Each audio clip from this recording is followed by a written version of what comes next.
गोरखपुर के पिपराइच थाना क्षेत्र में दलित बस्ती पे जो है किसी ने अत्याचार किया है, यही आरोप लगा करके हमारे साथ श्रवण निराला जी हैं। निराला जी, क्या कुछ मामला है जो इतना बड़ा गंभीर आरोप लगा? देखिए, हम लोग ये गोरखपुर जिला है, मुख्यमंत्री जी का शहर है। गोरखपुर जनपद का पिपराइच थाना है, ग्राम सभा उनौला खुर्द है।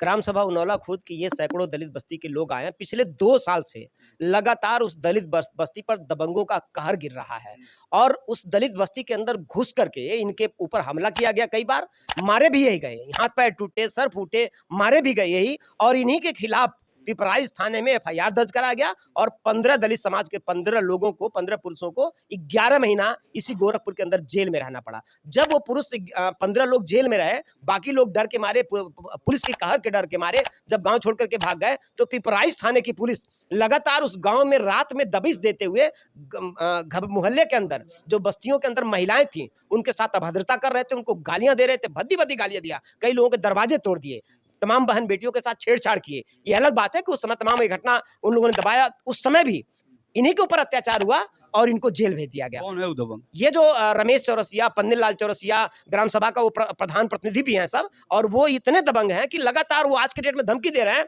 कि तुम लोग दलित बस्ती छोड़ करके भाग जाओ, नहीं तो बिहार में अभी नवादा कांड हुआ जो दलितों की बस्ती फूकी गई है, उससे भी बड़ा कांड पिपराइच में उनौला खुर्द में हम लोग कर देंगे, तुम्हारी बस्ती को पूरा जला करके फूक देंगे और तुम लोगों को, वहां तो लोग जिंदा नहीं मरे लेकिन तुम लोगों को यहीं घर के अंदर हम जला करके मार देंगे। वो कह रहे हैं, सरेआम कह रहे हैं कि पिपराइच का जो विधायक है महेंद्र पाल सिंह, वो हमारे साथ हैं, हमारे खिलाफ तुम कहीं भी जाओगे कोई सुनवाई नहीं होगा। आप सोचिए कि लगातार ये वो ये कह रहा है कि महेंद्र पाल सिंह साथ में। हाँ, महेंद्र वाकई है कि वो हैं, क्योंकि अपनी फरियाद लेकर के ये गरीब लोग महेंद्र पाल सिंह के पास जा चुके हैं फरियाद लेकर के। इनको भी था कि भाई हमारा विधायक है, हो सकता है हमको न्याय दिला दे, लेकिन उसने साफ साफ कहा कि आपने वोट हमको दिया नहीं है, हम आपकी मदद नहीं करेंगे। ऐसा कोई जनप्रतिनिधि करता है क्या?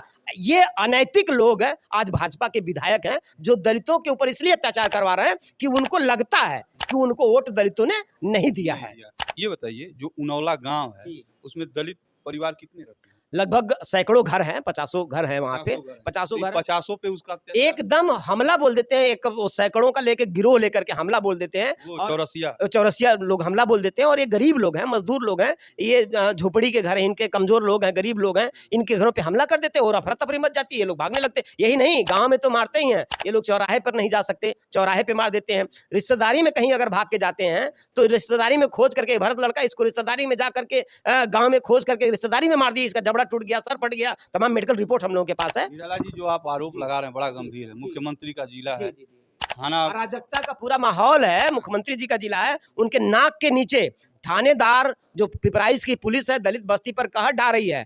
खुला संरक्षण भाजपा का विधायक महेंद्र पाल सिंह दे रहा है और वो कह रहे हैं कि हमारी सरकार है। और ये लोग ऐसा नहीं कि एसएसपी से नहीं मिले हैं, ऐसा नहीं कि लोग आईजी डीआईजी से नहीं जाके मिले हैं, दसियों बार उनसे जाके मिले हैं। वो सिर्फ एप्लीकेशन लेते हैं, कहते हैं कि ठीक है हम थाने पे बोल देना, और थाने पर जब ये लोग जाते हैं तो वहाँ गालियां देके इनको भगा दिया जाता है। और अभी इनका बड़ी मुश्किल से 1-2 एफआईआर हुआ, अभी 1 हफ्ता 10 दिन पहले एक श्रीनेत नाम का लड़का, उसको दौड़ा के मारे, सब उसका सर और फट गया है, एफआईआर हो गया, एससी चेक भी लगा है, लेकिन गिरफ्तारी नहीं हो रही है। और पुलिस कह रही है कि हमारी मर्जी, हम गिरफ्तार करें ना। आप तो जनप्रतिनिधि हैं, आप मिले कभी उच्च अधिकारियों से? बिल्कुल मैं मिला, मेरे हम पदाधिकारी भी मिले, मैं खुद मिला, एसएसपी से मिला, सबसे ठीक है निराला जी हम लोग कार्रवाई कर रहे हैं, हम इसमें जांच कर रहे हैं। सीओ लगातार बुलाते हैं इनको, जांच के नाम पे बयान दर्ज कराते हैं, कहते हैं ठीक, और नहीं तो सीओ उल्टा धमका देते हैं कि अगर आप लोग गलत होंगे तो आप लोग फिर जेल जाएंगे। मतलब पीड़ित कौन है? जेल कौन है?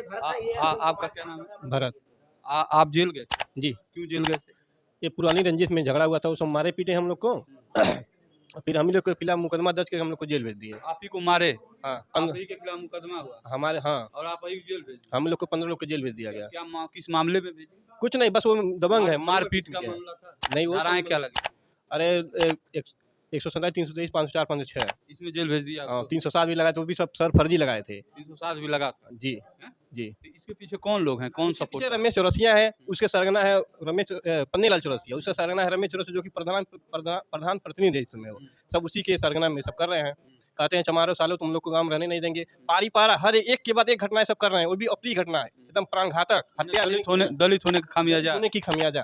कितने लोग जेल गए थे? 15 लोग गए थे। एसपी साहब से आप भी मिले हैं? हम थाने भी गए थे, सीओ सर से भी मिले, एसएसपी साहब से 4 बार एसएसपी साहब से मिले हैं, 4-5 बार सीओ सर से एसपी मिले। साहब ने क्या कहा? एसएसपी सर ने यही कहा, मेरे कंप्लेन लिए, उसके बाद बोले कि ठीक है आप जाइए, हम थाने बोल दे रहे हैं। एक आदमी का उत्पीड़न अगर हो तो समझ में आ रहा है, पूरे बस्ती का अगर उत्पीड़न हो रहा है, उसके बाद भी एसपी ने क्या कहा? एसएसपी सर बोले कि ठीक है हमारा कंप्लेन ले लेते हैं, ठीक है तुम जाओ, हम थाने बोल दे रहे हैं, कार्रवाई होगी। उसके बाद सर कोई उसमें कुछ नहीं होता है, खत्म। आप भी हैं साथ में? हाँ क्या हुआ है? हमार झगड़ा भइल बोल के गए? 15 में नहीं। अच्छा, हाँ। गाँव में करल ना? हाँ हैं? हाँ तो ये सार्वजनिक रूप से अगर किसी बस्ती पे, वो भी अगर दलित बस्ती पे अगर कोई हमला करता है, उत्पीड़न करता है, उसके बहन बेटियों के साथ अगर अत्याचार करता है, तो मुख्यमंत्री के शहर में इस तरह के विषय जो है काफ़ी निंदनीय है। बाकी एसएसपी साहब से हमारा रिक्वेस्ट है कि इस तरह के मामलों को संज्ञान में लेकर के निश्चित रूप से कार्रवाई करें जो सबक बने।